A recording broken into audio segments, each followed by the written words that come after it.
I've been running medical samples around Denver for a little over 4 years, and until that August, the most interesting thing that ever happened on a route was a deer on I-70. This one went different. The job was standard. Pick up from a small clinic on the west side near Sheridan, drop off at a diagnostic lab off Pena Boulevard, out past the airport turn. 2 hours round trip if traffic behaved. In August, it usually didn't. The Toyota Sienna I drove had 190,000 miles on it, and an AC that worked if you asked nicely. Cryostat units are basically Yeti coolers with attitude. Ours were metal shelled, about the size of a carry-on suitcase, with a digital lock, a temperature sensor, and a little screen on top that logged internal temp every 30 seconds. If the temp moved more than 2 degrees Celsius from baseline, or if the seal broke, the sensor pinged your phone and the dispatch console at the same time. That was the whole point. Chain of custody. If you delivered a sample with a broken log, the lab wouldn't accept it and the clinic would eat the cost. I picked up the box at 1:40 in the afternoon. The tech at the clinic was a guy named Reese, older, always chewing sunflower seeds. He handed me the paperwork in the box, showed me the seal was intact, and made me sign the transfer. "Run's hot today," he said. He meant the weather. It was 96 outside and the parking lot smelled like tar. I loaded the box into the back seat, strapped it in with the seatbelt like I always did, and got on 6th heading east. The sensor read -78. Perfect. I could see the screen in my rear view if I tilted it right, which I did out of habit. Traffic was fine until Federal. Then it wasn't. Some kind of accident up near Sheridan had cars backed halfway to the mountains, and I ended up rerouting south, cutting through a stretch of frontage road I don't usually take. I stopped once at a gas station on Alameda because I hadn't eaten, got a Gatorade, a bag of pretzels, was in and out in maybe 4 minutes. The van was locked. I could see it from the register. Got back in, got moving. Sensor said -77. Still fine. The ping came at 2:52. My phone buzzed twice, which was the pattern for a temperature alert, not a seal alert. I looked in the rear view. The screen on the box read -68 and climbing. I didn't panic. Temp alerts happen maybe once a month for stupid reasons. A car got parked in direct sun with the box on the passenger seat, or the seal gasket got old, or the sensor itself just decided to have a day. I pulled off at the next exit, which put me in a strip mall parking lot behind a Big O Tires and a shuttered nail salon. Killed the engine, called dispatch. The girl on the line was named Kayla, and she was fine. She was quick. She had me read her the numbers, log the alert, and told me to open the outer housing to check the interior gasket. Not the sealed inner chamber, that was on the lab, just the housing, standard procedure. I put the box on the pavement in the shade of the van, popped the 4 latches, lifted the outer shell off. The gasket looked fine. I ran a finger along it, the way Reese had shown me back when I started. Cold, tight, no give. The inner chamber sat there in its foam cradle, sealed, labels intact, temperature reading updating on its little screen. And on top of the foam cradle, wedged between the inner chamber and the wall of the outer housing, was a Ziploc bag. It wasn't a lab bag. It wasn't the little biohazard pouches we used for backup swabs. It was a regular sandwich-sized Ziploc from a grocery store, the kind with the blue and yellow strip that turns green when you seal it. I could see through the plastic. There was something inside it wrapped in what looked like a paper towel, and the paper towel was pink at one end. I stared at it for a second, then I picked it up because it didn't occur to me not to. It was cold, really cold, colder than the gasket, like it had been sitting against the inner chamber the whole time. That was probably why the temp had crept up. The chamber was working overtime to compensate for the extra thermal mass. I unfolded the paper towel on the pavement. It was a finger, a human finger, middle finger I think, based on the length. Cut clean at the base, no bone showing at an angle, no jagged skin, just a straight surface like it had been done with something sharp and heavy in one motion. The nail was painted, a pale pink, not a color I'd have called girly, more like the color women wear to work. There was still polish on the cuticle where someone hadn't wiped it off after doing the paint. On the finger itself, a small callus on the side of the pad, like from writing. No ring, no ring mark, no tan line. I remember the sound of a car pulling into the lot behind me. I remember not turning around. I remember thinking, very clearly, that I was going to be sick, and then not being sick, and then folding the paper towel back over it the way it had been. I put the Ziploc back where it had been, put the outer shell back on, latched all 4 latches, got in the van, sat there. My first thought was that this was a prank, some kind of med school prank, or a bet, or somebody at the clinic trying to see if I'd flinch. My second thought was that people don't put real human fingers in cryobox liners for a joke. My third was that I had no idea what a fake finger looked like up close, and I couldn't afford to bet on it. I called Kayla back, told her the gasket was fine, that I'd reseated it, and that the temp was coming back down, all of which was true. I didn't tell her about the bag. I told myself I needed 20 more minutes on the road to think, and if I still didn't know what to do at the drop-off, I'd figure it out there. I drove. The sensor came back to minus 76 within about 6 minutes. It kept dropping. By the time I hit Peña, the box was reading minus 78 again, like nothing had happened. The lab was in a low tan building with tinted windows and a loading bay in back. The intake guy was named Marcus. I'd handed off to him maybe 100 times. He came out to the van with his tablet, scanned the box, made a joke about the heat, and started walking it inside. I said, "I need you to open it here." He looked at me. "The outer or the inner?" "The outer." He didn't ask why. I appreciated that. He set it down on the intake counter, popped the latches, lifted the shell. The Ziploc was still there. I hadn't moved it. But seeing it again with someone else looking at it made something in my chest go tight in a way it hadn't out in the parking lot. Marcus didn't touch it. He said, "That's not ours." Then he said, "That's not yours either, right?" "No." He picked up the desk phone. He didn't call his supervisor. He called security first, and security called the police. And the police came in about 11 minutes. Denver PD, 2 officers, then a third guy in plain clothes who showed up 20 minutes after that and did most of the talking. I gave a statement in a small break room with a vending machine that only had Sprite left. I told them what time I picked up, what time I stopped, where I stopped, how long I was inside the gas station, whether the van had been locked, whether I'd seen anyone near it. I told them about Reese and the transfer and the seal check. I told them about the alert and the parking lot behind the Big O. The plainclothes guy wrote it all down and asked me the same questions in different orders. He wasn't hostile, he was just doing his job.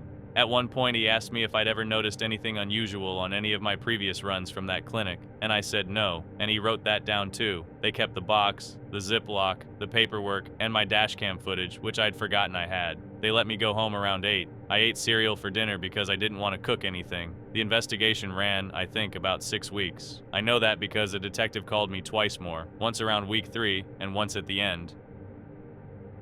He told me they'd traced my route and identified 3 points where the box could have been accessed without me seeing it. The clinic before I picked it up, the gas station on Alameda, and the strip mall parking lot after I opened the outer shell. He was careful not to say which one they favored. I got the impression they didn't have one. He also told me, in a very neutral voice, that the finger had not been matched. They ran prints. They ran DNA. They checked missing persons in a 4-state radius. They checked hospital and morgue records for anyone with a matching amputation. Nothing. I asked him what nothing meant. He said it meant the person that finger came from either wasn't in any of the systems they checked, or wasn't reported missing, or wasn't reported at all. I still do the job. I switched vehicles about a year after, not because of that, just because the Sienna finally quit. I check the seals twice at pickup now, instead of once.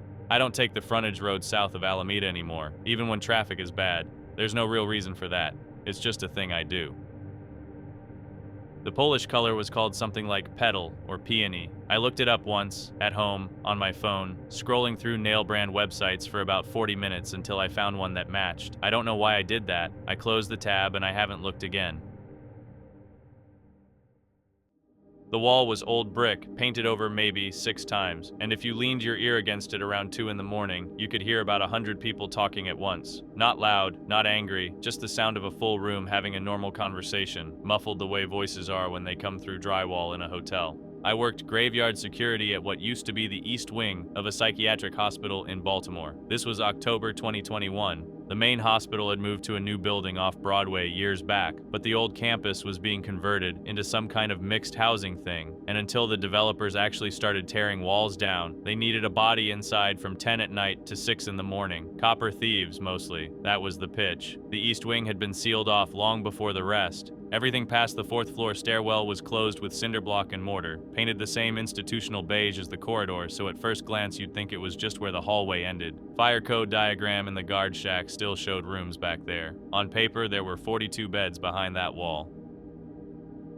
On the actual floor, there was nothing but a dead end and a fire extinguisher nobody had checked in a decade. The East Wing smelled like old plaster and floor wax gone yellow. There was a specific quality to the air on 4, a little colder than the rest of the building, which somebody told me later was because half the vents up there had been sealed when they closed the section. Any noise you made carried farther than you wanted. The guy who trained me was named Rick. He'd done the job about a year and had that boiled down look of a man who'd already stopped caring what he was walking past. He handed me the flashlight, showed me the punch clock stations, and near the end of the tour, at the beige wall on 4, he tapped his knuckles against it twice and said, "Don't hang around here, just punch the clock and keep going." I asked why. He said, "You'll figure it out." The first night alone, I did the round the way he showed me. Basement boiler, first floor lobby, second floor administrative, third floor old day room, fourth floor east. Punch clock in each spot. The clock on 4 was screwed into the wall about a foot from the bricked over section.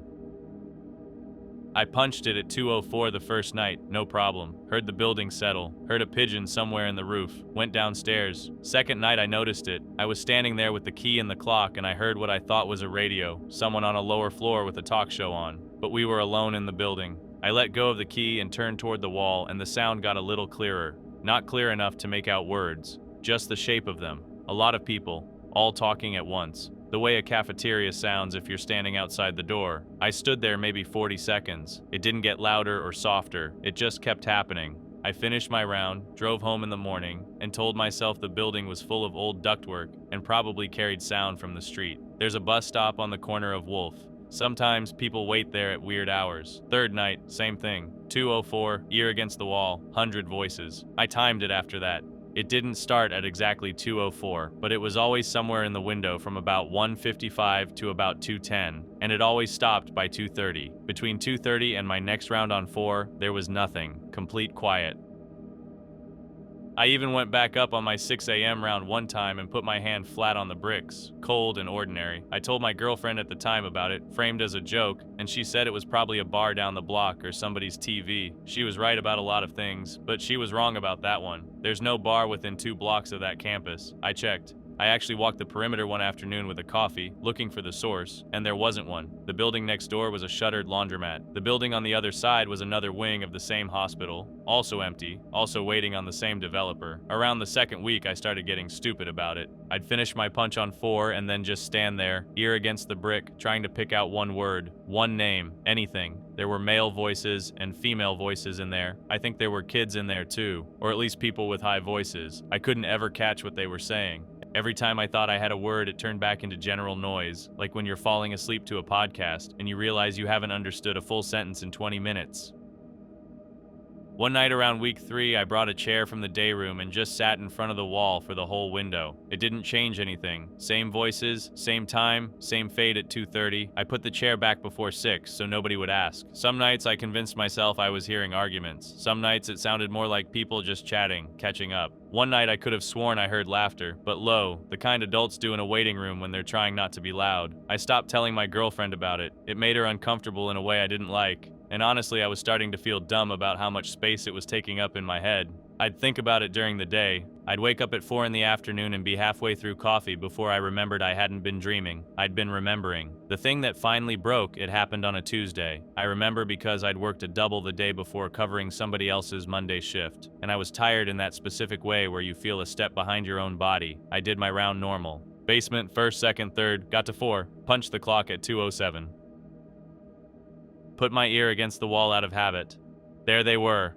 Full room, everybody talking. And then they stopped. Not faded. Stopped. Like someone hit a mute button on 100 separate mouths at once. The silence after was so complete I could hear the fluorescent tube 2 doors down humming. I remember stepping back from the wall. I remember thinking, okay, that's it. Whatever it was, it's over. And being relieved about it, honestly. And then, from the other side of the brick, one voice said my name. Not shouted, not whispered, just said it, the way you'd say it if you were passing me in a hallway and wanted my attention. A man's voice. Middle-aged, I'd guess. Nothing dramatic about it. I don't want to make this sound braver than it was. I didn't run, I didn't scream. I did this thing where my whole body went numb from the shoulders down, and I couldn't figure out where my feet were for about 10 seconds. Then I turned around and walked, not fast, back down the corridor to the stairwell. And I sat on the top step, and I stayed there until the sky outside the stairwell window started going gray. I never went back up to 4 that shift. Skipped the 6 a.m. punch. When the morning guy came in, I told him I wasn't feeling well, and left. Wrote my resignation on my phone in the parking lot. Sent it before I was out of the lot. Said something about a family thing, my mother's health. I don't remember exactly. The supervisor called me around noon, asked if I was sure, and when I said yes, he was fine about it. Didn't push. I think he'd had guys quit that job before. I moved apartments about a month later, which had nothing to do with anything, but in my head it felt like it did. I got a warehouse job on the other side of the city. I did not think about the East Wing on purpose for about 4 months. In February, the developer finally started real work on the building. Somebody I still knew from the security company sent me a link. Local news piece. Short. They'd opened up the sealed section on 4 to run new conduit and found a couple hundred old patient files stacked inside the wall cavity, dry, in good shape, all dating from the early to mid-70s. The article had a photo. Manila folders, tied in twine, stacked floor to ceiling in what should have been a room. The reporter framed it as a quirky historical find. Somebody at the old hospital in the 70s, presumably about to lose their job or their department, had bricked up the records instead of shredding them. The company that owned the site was doing the right thing about it, contacting families where they could, archiving the rest, all of that. A friend of a friend worked adjacent to the archiving. He was the one who called me. He said there was a file with my first name on it. Same spelling. He read the date of birth off. It wasn't mine. Off by decades. Different middle initial, different everything. He was calling because we'd talked about the job once and he thought it was a funny coincidence. I said, yeah, funny. I didn't tell him I'd heard that name spoken through the wall in October. I didn't tell him about the voice or about the way it had said my name like it had been waiting to. I just thanked him and got off the phone. I don't know what to do with any of it. I'm not looking for answers. I'm not going back to look at the file, and I already asked, politely, that nobody send me a photo of it. Some things you don't need in your house. The dying talk to people who aren't there. Anyone who's worked hospice for more than a couple of months knows this. Nobody writes it down. There's a clean medical term for it, and the families never want to hear anything past that word, so nobody pushes. I've worked the night shift at a hospice on the east side of Savannah for 3 years. Big low building off Skidaway, live oaks with Spanish moss out front. That specific kind of quiet you only get in a place where nobody's really sleeping and nobody's really awake. In December it doesn't get cold here so much as damp. The heater in the break room clicks on and off all night, and you can smell the rain in the carpet. You get used to the shift pretty fast. The alarms, the call bells, the shuffle of the aides and rubber soles. What you don't get used to, not really, is the talking. It starts around 48 hours out, sometimes sooner. A patient who hasn't opened their eyes in a day and a half will suddenly look at the ceiling, or the corner of the room, or the empty chair by the bed, and start a conversation. Not a mumble, not a groan. A conversation. They use names. Sometimes they apologize. The doctors call it terminal lucidity or end-of-life visioning, depending on which one you ask. The chaplain calls it the welcoming. My grandmother, when my grandfather went, called it the company coming for him. Every culture has a word. About 6 months into last year, I started writing the names down. Not for anything, just for me. I kept a small green notebook in my locker, the kind you get at Walgreens for a couple bucks. And after every death, I'd write the date, the patient's first name, and whatever names they'd said in those last hours. Nothing else. No details, no medical stuff. The reason I started was Miss Ruth. Miss Ruth had been in room 4 for 3 weeks. Lung cancer, 91 years old, no family listed on her intake. She would not speak to any of us. Not rude, just done, like she'd already left and was waiting for her body to catch up. Then on the last night, around 4 in the morning, I was walking past her room and I heard her say, clear as anything, "You're late, Warren. You're always late." I stopped in the doorway. She was staring straight up. She was smiling. She died maybe 2 hours later. When the funeral home came to collect her, I asked the woman filling out the paperwork if she knew who Warren was. It felt stupid to ask, but I asked. She said Ruth's husband had passed in the 70s. His name was Warren. I don't know why that shook me the way it did. I'd heard patients say names before. I think it was the smile. I think it was, "You're always late," like a joke between two people who'd been married a long time. So I started writing them down. Over the next 6 months, I logged 42 names. 42 patients, I mean. Some of them said only one name. Some said 3 or 4, spread out over hours, like they were greeting people arriving at a party. Then I did something I probably shouldn't have. I called the family contacts. Not for everyone, just the ones where I could get through without it being weird. I framed it as follow-up, condolences. She mentioned a few names near the end. Would that mean anything to you? Most people cried a little and told me. A brother who drowned in 1962. A daughter who died at 9. A first husband. A best friend from grade school. A mother, over and over. Mother, mother, mother. 28 out of 42. 28 names that belonged to somebody real, somebody who'd gone first. There was Mr. Alton in room 2, who spent his last afternoon smiling at the foot of the bed and calling for somebody named Billy. His son on the phone told me Billy was Mr. Alton's twin brother, dead of polio at 7. He said his dad hadn't spoken Billy's name out loud in 40 years. He asked if his father had seemed at peace, and I said yes, and I wasn't lying. That part I could live with. That part is almost comforting, honestly. If you spend enough time watching people die, you want to believe somebody's on the other side of the door. The other 14 are what I can't put down. 14 patients said a name that nobody in their family recognized. No cousin, no army buddy, no old flame, no neighbor from 3 moves ago. I asked carefully. I asked twice with some of them. Are you sure? He said it twice. Real clear.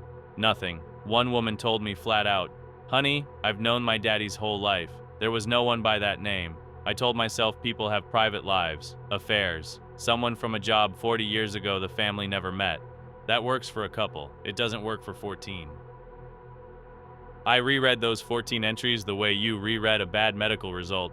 Some of them were common names, sure, James, Robert, but some of them weren't. One of them wasn't a name I'd ever heard in my life, and when I typed it into the Notes app on my phone, the autocorrect tried 3 different times to change it into something else. I noticed the other thing sometime in October. I was flipping back through the notebook one night, sitting on the floor of the supply closet because it was the only place with a door that locked, and I saw the same name twice, 2 different patients. Months apart, different rooms, different diagnoses, different cities they'd come in from. One had lived in Macon his whole life, the other had moved down from Ohio in the 80s. I thought, okay, common name, coincidence, move on. Then I found it a 3rd time, then a 4th. 4 of the 14 unknown names were the same name. I sat on that cold tile floor with the mop bucket next to me and the fluorescent light buzzing, and I read those 4 entries maybe a dozen times. They didn't have anything in common. Different ages, different backgrounds. A retired teacher, a Vietnam vet, a woman who'd been a hairdresser in Jacksonville, and a man who'd worked 40 years at the paper mill up in Rincon. No overlap. I checked. I actually pulled what I could from the intake files, and I checked. The only thing they shared was that, in the last night of their lives, each of them turned towards something in the room and said the same name, sometimes softly, once, according to my note, like he was apologizing. I brought the notebook to Denise. Denise has been on nights longer than anyone. She trained me. She's the kind of person who can hold a family member's hand for an hour without saying a word, and somehow it's the right thing. I trust her more than I trust most of my own family. I showed her the pages. I showed her the 4. She read them. She didn't react the way I'd been rehearsing in my head. She didn't get spooked, and she didn't laugh it off. She closed the notebook and held it in her lap for a while. Then she said, "You need to stop." I started to explain, and she cut me off gently. "You're going to start looking for a pattern where there isn't one," she said. "And if you keep looking, you're going to find one, because that's what people do. And it's going to break you. I've seen it break people. Put the book away." I asked her if she'd ever heard the name before. She was quiet a long time. She said once or twice. I don't keep count. That's when I understood she wasn't warning me about superstition. She was warning me about herself. I stopped writing after that. I threw the notebook out at a gas station on my way home, in the trash can by the pump, because I didn't want it in my house, and I didn't want it in the hospice trash where I might go back for it. For a couple of weeks, I thought that would be the end of it. I'd catch a name in the hallway and let it slide off. Some nights I was proud of myself, some nights I wasn't. But I didn't stop listening. I still work nights. I still do rounds. And I still hear the names, because you can't unhear them once you've started paying attention. Most of them are somebody's Warren, a husband, a friend from grade school. Those ones I let go. Those ones I'm glad for. Every so often, though, a patient will look up at the corner of the room and say a name I've heard before. I know it now the way you know a song after 2 notes. It's the same name those 4 said. It's more than 4 now. I stopped counting on purpose, but I know it's more. Different people, different rooms, same name. Last week a man in room 7 said it twice. He said it, then he said please, then he said it again. He'd come in from Beaufort. His wife had never heard of anyone by that name in 51 years of marriage. She asked me in the hallway after if he'd said anything meaningful at the end. I told her he'd said her name. I don't feel bad about the lie. She hugged me. She was thin under her coat and she smelled like the peppermints they keep in a dish at the front desk. I walked her out to her car. I could look it up. I could type the name into a search bar and see what comes back. Old obituaries, court records, something. Denise told me not to, and I've listened so far, but some nights it's harder than others, and I've caught myself with my phone in my hand at the nurse's station, thumb hovering. I don't do it. I'm not scared of finding nothing. I'm scared of finding him. Thanks for watching all the way through, guys. Let me know in the comments which 4chan story got under your skin the most. And while you're here, check out the other vids on the channel for more creepy stuff. See you soon. Bye.